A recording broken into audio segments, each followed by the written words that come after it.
Hey everybody, this is Lee with Fanatic Comics, and we're talking with Mike Barron about Offworlder, and we're going to take a little side step from Offworlder, and we're going to talk about writing. And writing is that one aspect that tends to get overlooked, but it's the most important part because if you don't have a good story, the art's not going to make up for it, no matter how good it is.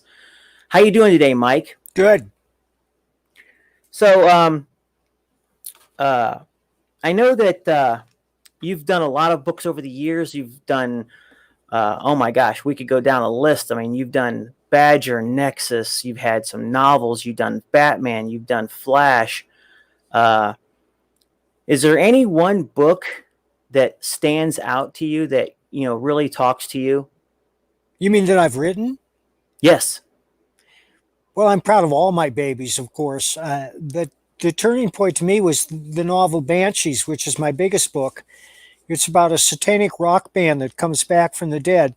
I'd been trying to write novels for 30 years and I just didn't get the hang of it. And then I had a rough patch in my life where I kind of fell out of all writing for about 8 years.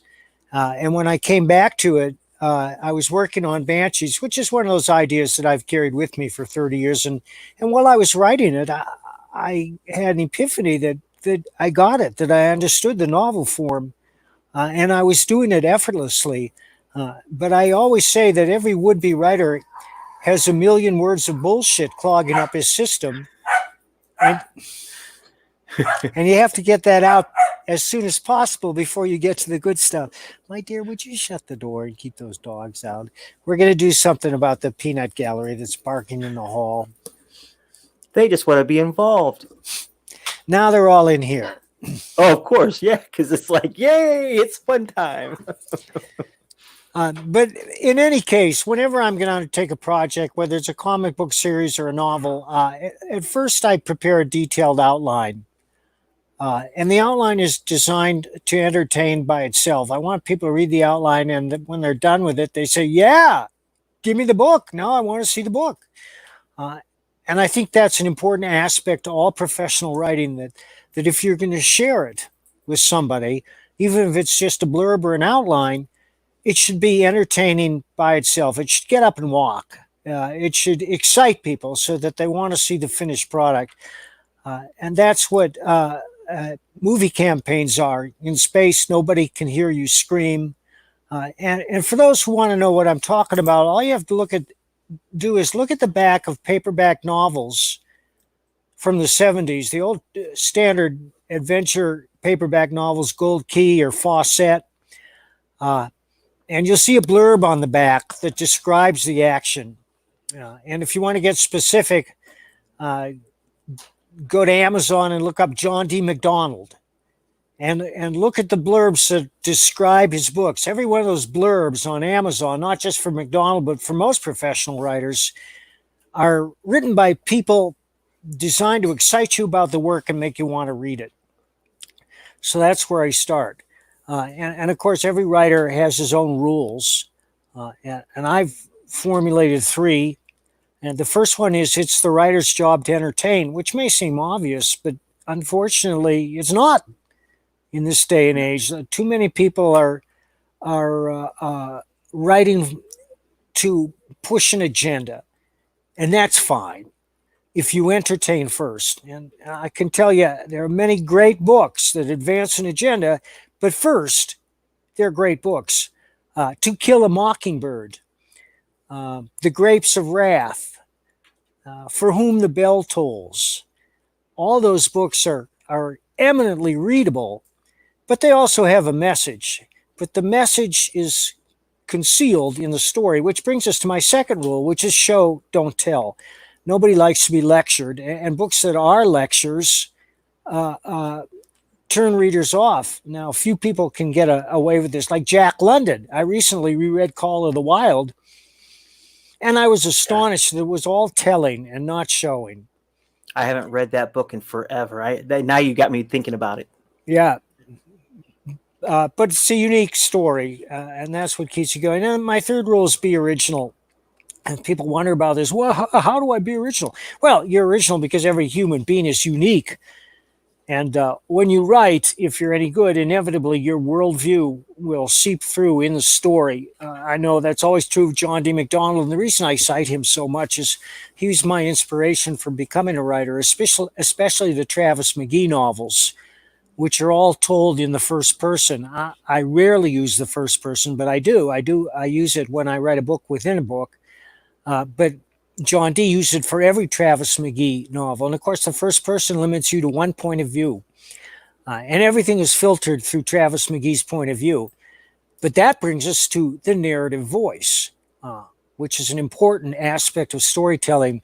You want a seductive narrative voice. And by that, I mean, you want to listen to a voice that's easy to listen to, that's fun to listen to, where the words make sense and they flow forth easily, so that reading the book is like eating one nut after another. You just keep picking them up because they're so good. And John E. MacDonald had that narrative voice. And I think that all great writers have a strong narrative voice. Like the Jack Reacher novels, Lee Childs, he has a strong narrative voice. James Ellroy has probably the strongest narrative voice of anybody I can think of. Sometimes it works, sometimes it doesn't. But that's part of storytelling. What is story? Story is made up of so many elements. It's a dynamic narrative with a beginning, a middle, and an end that consists of so many things. One is the personality of the protagonist. Readers want someone with whom they can identify. Two is the narrative voice. Is it easy to read? Is the arrangement of the words fresh? Do they resonate in the memory? Because if you start reading, it's one cliche after another. Little lights start going off, little alarms start sounding, and you say, well, maybe this guy doesn't know what he's doing.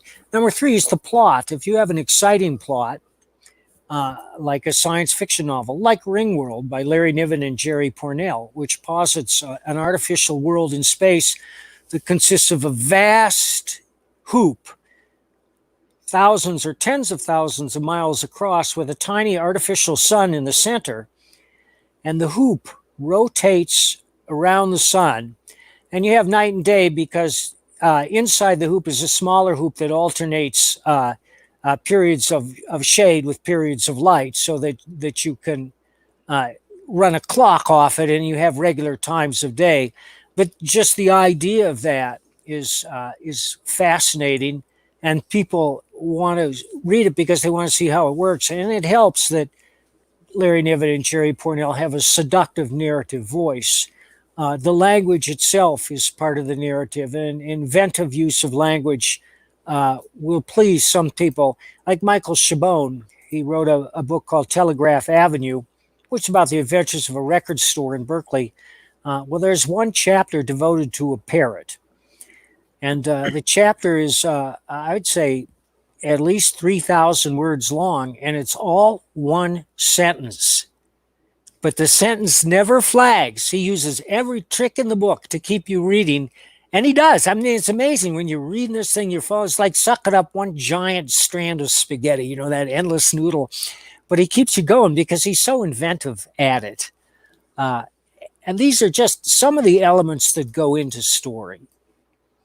Okay, so breakdown. Give us an idea. What does Mike Barron do when I know you start off with an outline, I would assume, correct? You use an outline? Yes. And then from there, you have your outline and you have your basic points. Where do you go from there? How do you set your story and your mood? Well, I start with a notepad, and I make notes by hand, sometimes months before I ever start typing up an outline. I have to reach a critical mass of story elements so that I know I have an outline, that I have enough material to fill a book. And once I do that, then I start to work on the outline. And I have fun with the outline. As I said, it's designed to entertain in and of itself, and I construct it to be as forceful as possible, by which I mean to deliver the maximum impact with the least amount of words. Invariably, when I go through these things, I find myself taking out unnecessary descriptions, especially adjectives. Rather than use a lot of adjectives, what you want to find is the right verb to do the job. He worked very hard, or you could say he hammered the project. I'm just riffing off the top of my head. But if you find the right verb, it conveys the idea a lot more powerfully than a lengthy description. I'll never forget James Ellroy writing about his character driving a car up a big hill. And he said he brodied the car up the hill. And I knew instantly what Brody meant. It meant that he alternated laying on the gas and laying off the gas and turning the wheel from side to side to find the best traction so that the car went up the hill in a zigzag pattern. Okay, so when you get those elements and you've now got what you want to do and you've got all your parts, do you do a complete write-up of your characters, or do you No, I don't do that. I include that in the outline. The outline should give some indication of the personality of the characters and their looks if it's relevant. And once I have the outline, and the outline will go from anywhere from 5,000, 12,000 words, then I start writing the novel. And, the novel always begins with chapter 1. And for people who are uncertain about where to start, one surefire way to start is with a description of the surroundings. For instance, it was a hot and humid night in Turpentine, Florida. The mosquitoes were out in fleets, and so were the drunk drivers, or whatever.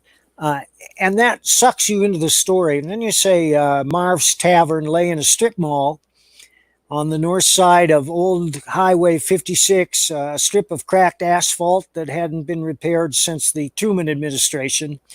And Marv occupied the corner spot. Next to him was a karate studio, a liquor store, and a check cashing place. And that kind of conveys the tone of the neighborhood, which is a little bit downscale. And then I say there were 3 pickup trucks and 4 cars parked in the parking lot. A lone yellow bulb glowed above the entrance door, designed to repel mosquitoes. Sometimes it worked, sometimes it didn't. And from inside, you heard a susurrus of conversation with Neil Diamond on the jukebox. And then you go in and so Bob Pratt arrived at Marv's at 10:30, right on the dot. He was due to meet his internet date, whom he'd never laid eyes on before.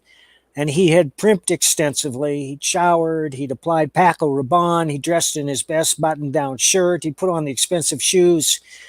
Bob knew that at 6 feet with bounteous curly hair, he wasn't exactly Gregory Peck, but neither was he Mickey Rooney.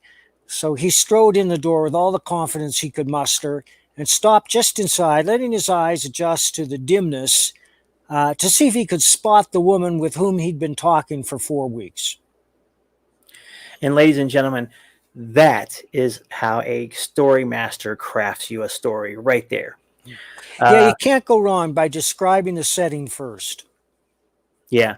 And so do you prefer a light cast, a big cast, a lot of small characters, big characters? What kind of story do you like to do? Well, it depends on the story. Every story has different requirements.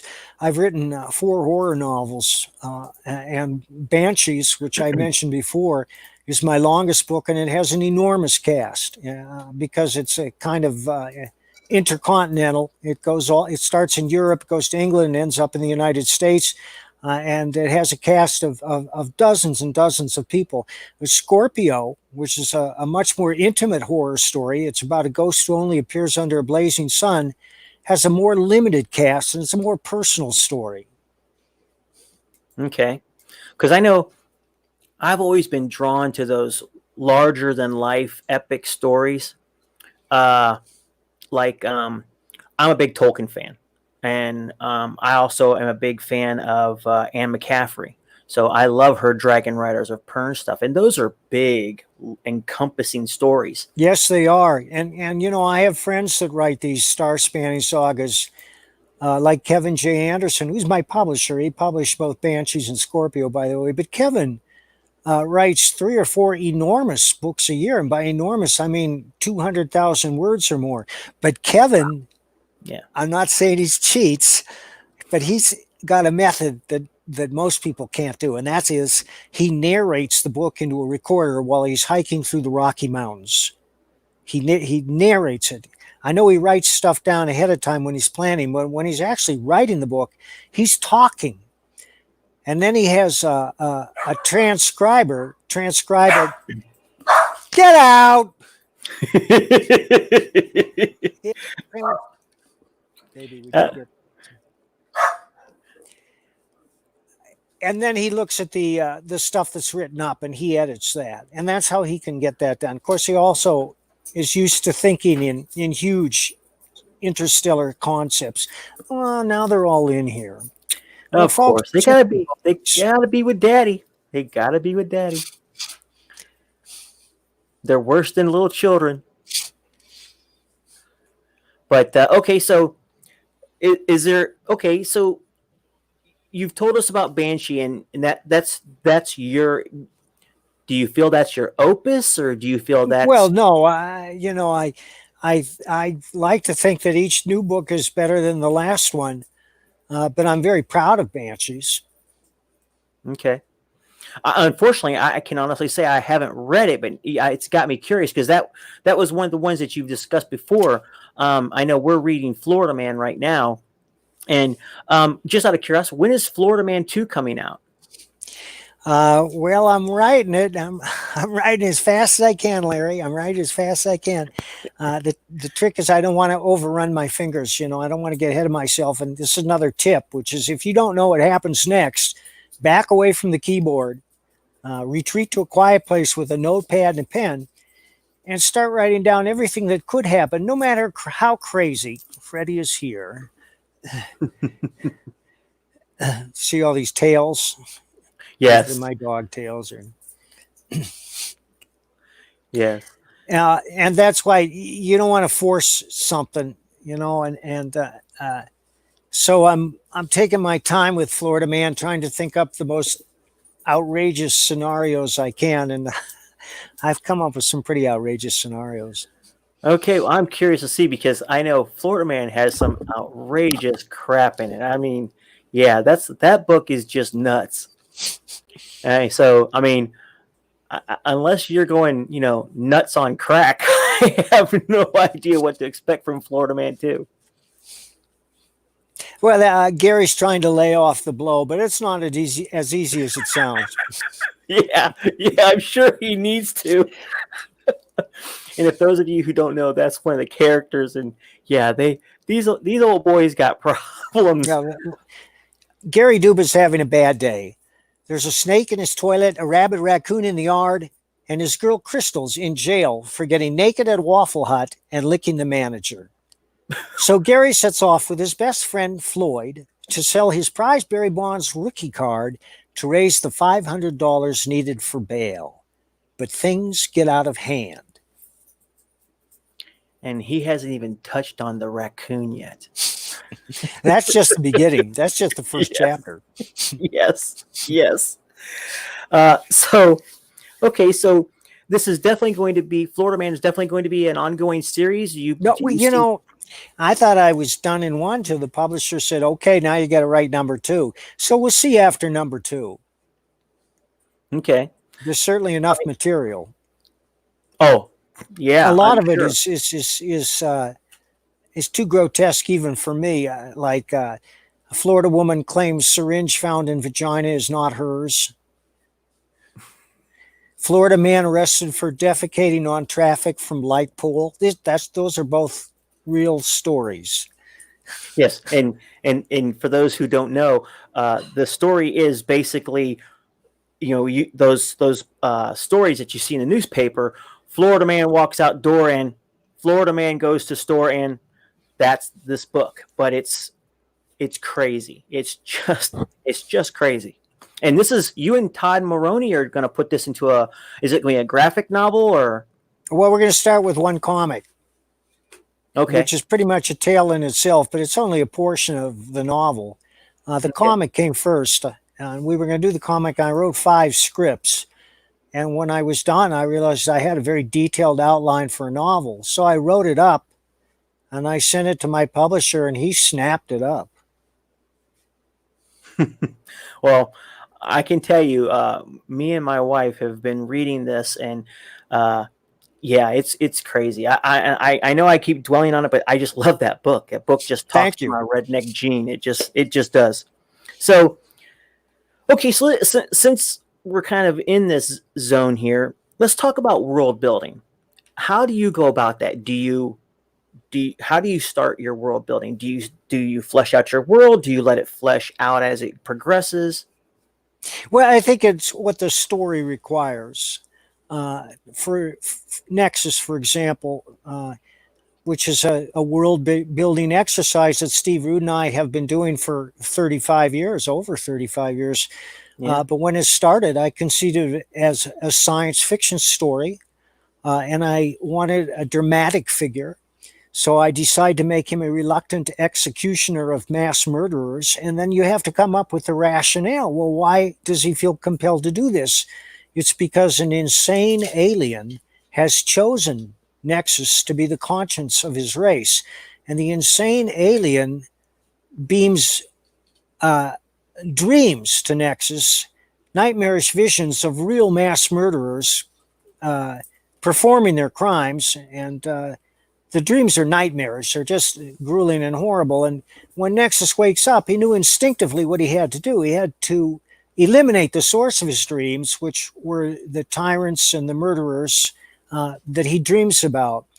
And then I gave him this whole backstory about how he ended up on this deserted planet because his parents fled another planet. His father was in charge of it. His father was a general, General Theodore Helpop, and he was in charge of ruling this country called Vradic, and he could never get a handle on it. The country was in constant rebellion. It wouldn't listen to him. It was kind of an old communist-style dictatorship. And finally, he was insane. He said that the only way to save the planet was to blow it up and start over. So he blew it up, and they fled through a black hole, and it deposited them in a distant corner of the galaxy where he was attracted to this ancient world island, which had been inhabited eons ago, obviously, because it sucked them in and they found living facilities underground. But they were the only people there, or so he thought. It got more and more complicated as we got along, but it all makes sense if you take it in, because we're talking about over 35 years of history here, and Yes. over 150 issues of Nexus. Yeah. Yeah. Because like I said, I've told you this before. I was a wee lad when Nexus came out, and I was a fan of that and Badger.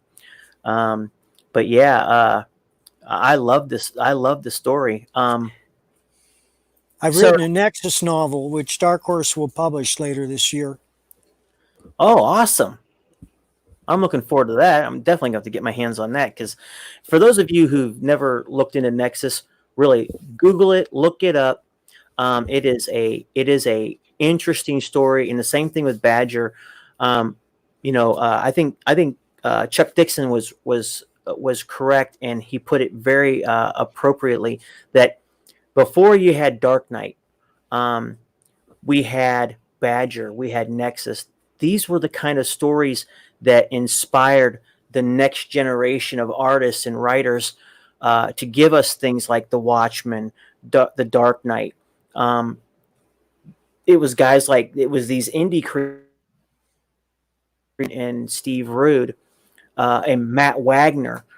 These guys were doing things that everybody thought was crazy, but fans were gobbling it up. I mean, you guys won an Eisner for Nexus, didn't you?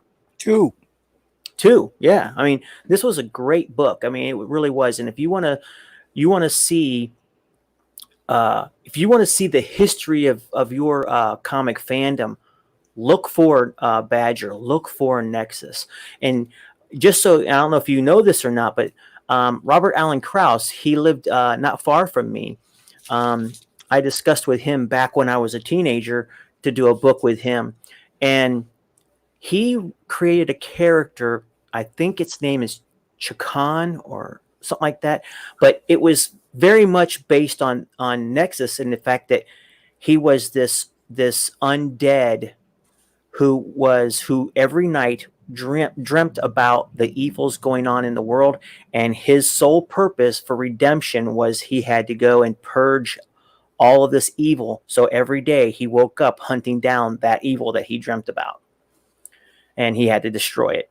So, and it was, and he did admit, yeah, it was. I got that from Nexus. And every Nexus is available from Dark Horse. There are 12 hardbound volumes, and there are more smaller Nexus omnibuses which reprint every issue. Yes, and I believe you can find those also on Amazon. I know I was looking last week and I saw some there. Mike, I don't want to keep you too much longer. I've really been enjoying our conversation. I would love to do this some more because I have a ton of questions I want to ask you, especially about writing. And, maybe we can do this kind of every so many days or so and just discuss some writing stuff, because I would love to get more in depth into this. You bet. And we'll keep it so that everybody can digest it in a fair size. I think at this point we have to mention that we're running an Indiegogo campaign for Offworlder, which is some of my best work. And if you take a look at the art, your jaw will hit the floor. Yes, Offworlder. Let me go ahead and share that screen. Currently at Offworlder, we need $20,000 goal, but we're at $43.96, and that $4 is driving me crazy. But yeah, somebody come on, cough up the $4, whoever you are. Yeah, $4. But we are the underdog, and we're going to get this thing across the finish line. This is, I cannot say enough. This is a solid story. I've read the script. Jordy's artwork is fabulous. This is our Wrathgar. He's one of our antagonists in the book. The tiers are customizable. Search through, and if you're not sure how to use the new features that Indiegogo has put in it, we have a video right here that will show you how to use the add-on feature. You can customize your tiers, get whatever you want, how you want it.